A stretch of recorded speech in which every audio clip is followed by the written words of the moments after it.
Coach Wynot always tells us that no matter what, never think that we are in our peak, because it is very important that every single day we improve. Because once you think that you're in the peak, I think you would never learn more and improve more.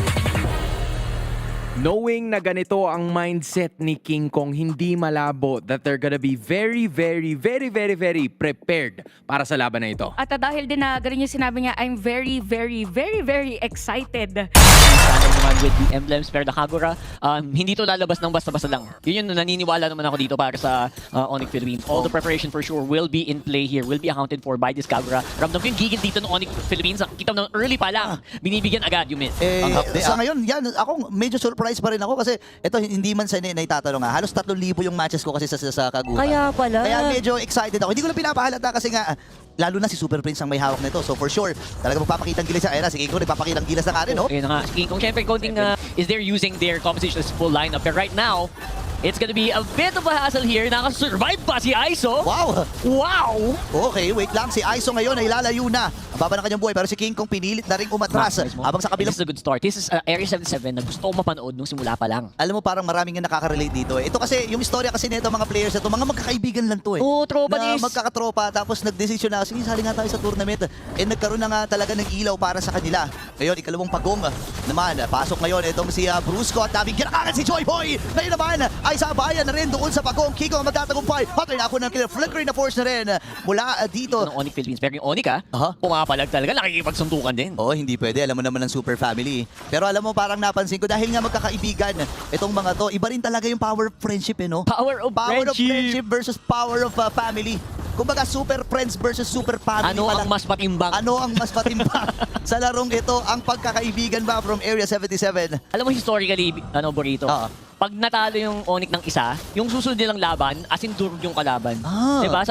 Nung almost perfect run sila, nung next day, parang kulang na lang, dumugo na yung kalaban nila eh, diba? So ito, it's possible to happen here, especially with this lineup. And now, laban sila with that turtle again, King Kong secures it. Okay, ngayon na itatras na rin. Ako si Brusco na maalam. Habang si Hunter may even din sa kapatid ng Onyx Philippines. Napag-isamin for para kay Kera. Phantom execution mula kay King Kong. At nakabawi na rin sila. Ureshi with the flicker. Pero may ipit ata. Kaya lang masyado makunat yung Hilda at kakapit na lang sa grass. Ngayon nagamit din yung Mountain Shocker para dito kay Shiro. At ngayon ay kakalma muna ang magkabilang panic sa dami ng mga nakita natin sa SDCU replay yan. Pero si Bruce ngayon ay may ipid. Ang ganda ng ejector play si Kirk ay nakipagsabahan lang sa ilalim ng torre ng Area 77. Masyadong malalim yun pero... So that's definitely the choice there. Makagawa lang yata nun dito is si King Kong with his obviously with the Lancelot, diba?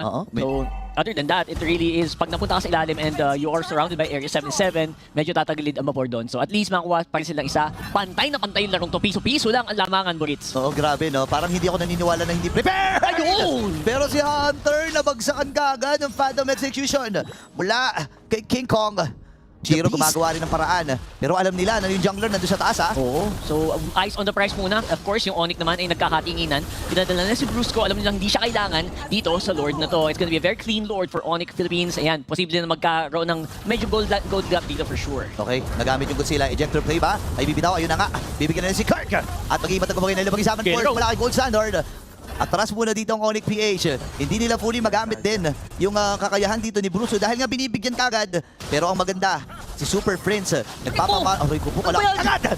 Yun na nga, nahuli siya pero looks like it's gonna be a chase. Nahuli siya ng pounds. And looks like Aiso will be able to get that kill over the King Kong. Tanggal na, hindi na magamit yung espada ngayon King Kong pero si Kelra ay nandito pa rin. They will be able to take that turret on mid. Okay, may kasama pa. Medyo umiwas din ng Area 77 na mag-isa. Kasi kapag nakita ka ng isang Kagura na mag-isa, mag-isip-isip ka na. Ngayon, Conceal actually nagamit ng Onyx dito sa papunta sa may bandang ibaba. And kung titingnan natin in terms of the equipments na meron tayo sa in-game, endless battle na rin naman para kay Aiso. Binuhat kami niyan. So, masasabi ko na buuri talaga ang loob nito. Pero Conceal gagamitin ni Joyboy. Nice patan siya ni Super Prince. Naghahanap na magiging target si Joyboy. Available yung kanya flicker. By the way, pero babawian ng Onyx, ha? What a counterplay! Naghahanap ngayon ng target ang Onyx Philippines. Nakalahati ang Shiro, napapatras nila. And there goes Aiso, he's going down! Oh no, si Super Prince nagamit din yung Yin Yang overturn. Habang si Ureshi ang haba ng buhay. 4v5 ang magiging laban dito. Yung Lord ng Area 77.